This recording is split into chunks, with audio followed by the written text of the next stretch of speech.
الحمدللہ الذی ذی العزة والعلا والصلاة والسلام علی سید الانبیاء شمس الضحیٰ بدر الدجا نور الہدی منبع الجود والعطاء اما بعد اعوذ باللہ من الشیطان الرجیم بسم اللہ الرحمن الرحیم فلا تزکوا انفسکم وهو اعلم بمن اتقى آمنت باللہ صدق مولانا العظیم وصدق رسولنا بلاغ المبین ونحن علی ذلک لمن الشاہدین والشاکرین والحمد للہ رب العالمین ان اللہ وملائکتہ یصلون علی النبی یا ایہا الذین آمنوا صلوا علیہ وسلموا تسلیما الصلاۃ والسلام علیک یا سیدی یا رسول اللہ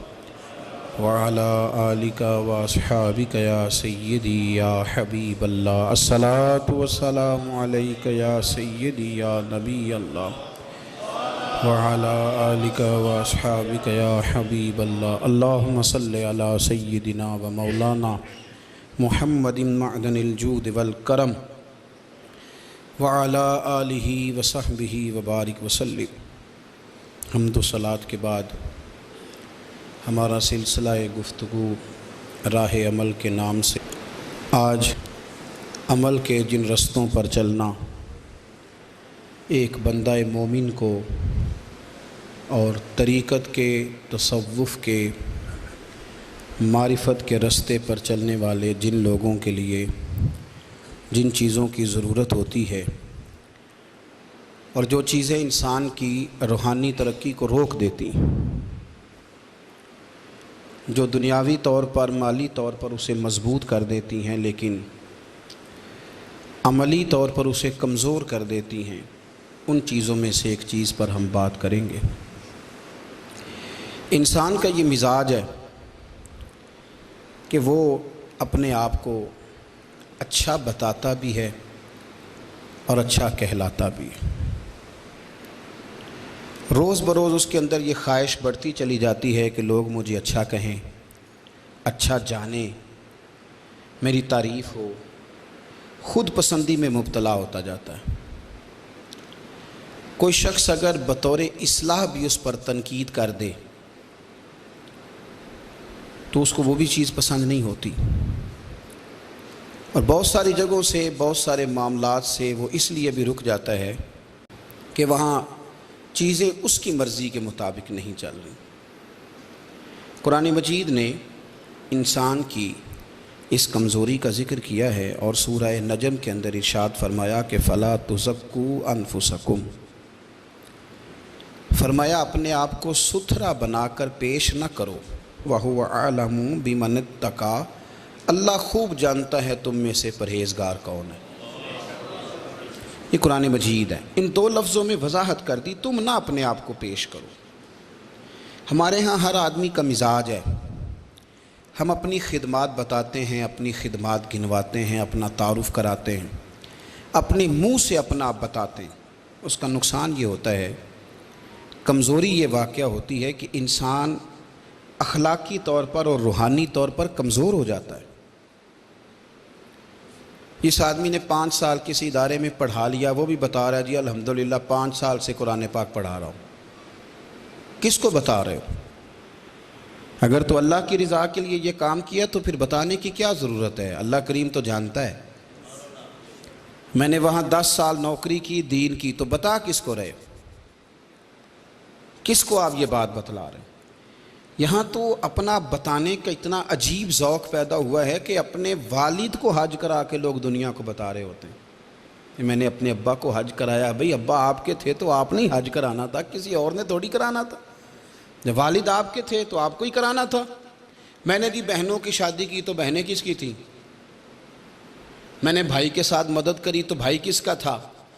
میں نے بھی اپنے استاد کی بڑی خدمت کی، ان سے پیار کیا تو بھئی استاد بھی تو آپ کے تھے نا۔ کہتا جی میں نے الحمدللہ اپنے مرشد کے آستانے پر میں نے اپنے شیخ کے آستانے پر نوکری کی اور میں نے کہا تجھے غلطی لگ گئی ہے.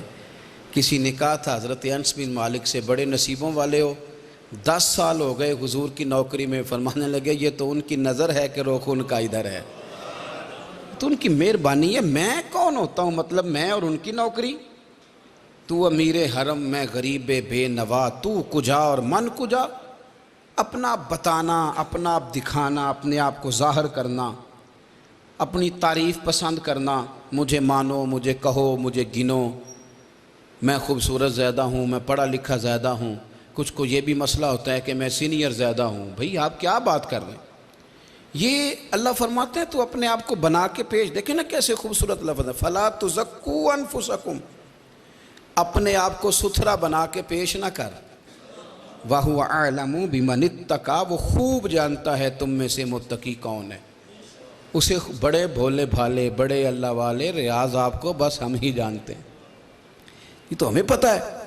تو اپنی زندگی میں یہ جو خواہش ہے نا بڑا ہونے کی, سیانہ ہونے کی, سمجھدار ہونے کی, یہ انسان کو کمزور کر دیتی.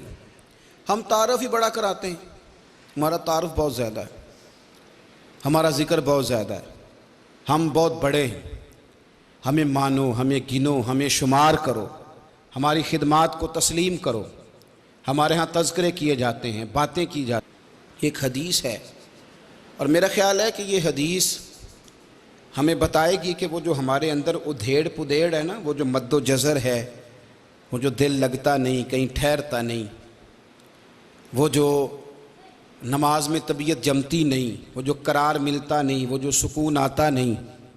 تو یہ ایک حدیث بہت سارے ہمارے باطنی سوالوں کا جواب دے گی. رسول کریم صلی اللہ تعالیٰ علیہ وسلم نے فرمایا, ایک کنز المال کی حدیث ہے. حضور فرمانے لگے مال اور مرتبے کی محبت, یعنی پیسے کی محبت اور عزت کی محبت کہ میں بڑا ہو جاؤں, میں چاہا جاؤں. فرمایا مال اور مرتبے کی محبت مومن کے دل میں منافقت کو اس طرح اگاتی ہے جس طرح پانی سبزے کو اگاتا ہے.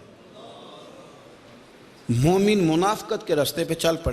اللہ کرے لوگوں کو سمجھ آئے اس بات کی, اللہ کرے ہمیں سمجھ آئے.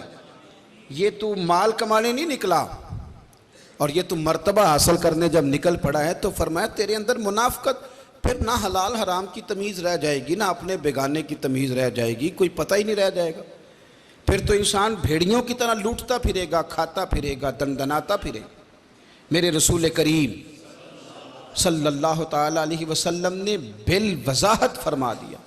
حضور فرمانے لگے یاد رکھو اس محبت کو پنپنے نہ دینا, اس کے اندر زیادہ قوت نہ آنے دینا کہ تمہارے لیے مشکلات پیدا ہو جائیں, اس کو اتنا زیادہ بڑھوتری نہ دینے لا کہ پھر تمہارے لیے واپس لوٹنا مشکل ہو جائے. حبیب دو عالم نبی اکرم رسول رحمت صلی اللہ تعالیٰ علیہ وآلہ وسلم نے فرمایا یہ مرتبے کی محبت, یہ چاہا جانا. بہت سارے مذہبی لوگوں میں روحانیت نہیں ہوتی, پگڑی بھی ہوتی ہے, دستار بھی ہوتی ہے, کتابوں کا علم بھی ہوتا ہے, روحانیت کا دور دور تک پتہ کیوں نہیں ہوتا؟ کیوں بھلا؟ اس لیے کہ پگڑی باندھ کے, کتاب یاد کر کے, سارا کچھ سمجھ کے خواہش ہوتی ہے کہ اب مجھے اسٹیج بھی ملے. تو یہ چیز انسان کی طبیعت کے اندر نفاق کو جنم دیتی ہے, یہ کمزوریاں پیدا کرتی ہے. میرے رسول کریم صلی اللہ تعالیٰ علیہ وسلم کے صحابہ کی ایک بہت بڑی تعداد ایسی ہے جسے دنیا نہیں جانتی. 1,44,000 صحابہ نے حج کیا ہے حضور کے ساتھ. کہاں گئے باقی سارے لوگوں کو؟ تو چند کے نام آتے ہیں. وہ 313 جو میدان بدر میں جان ہتھیلیوں پہ رکھ کے نکلے تھے, کدھر ہیں ان کے نام؟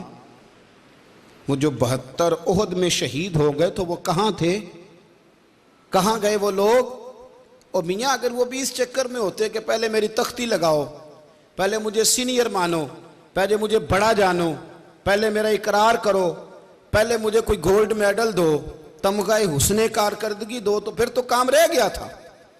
انہوں نے کوئی ایسی چیز طلب نہیں کی. ان کی طلب اتنی تھی کہ یا اللہ راضی ہو جائے یا اللہ کے رسول راضی ہو جائے.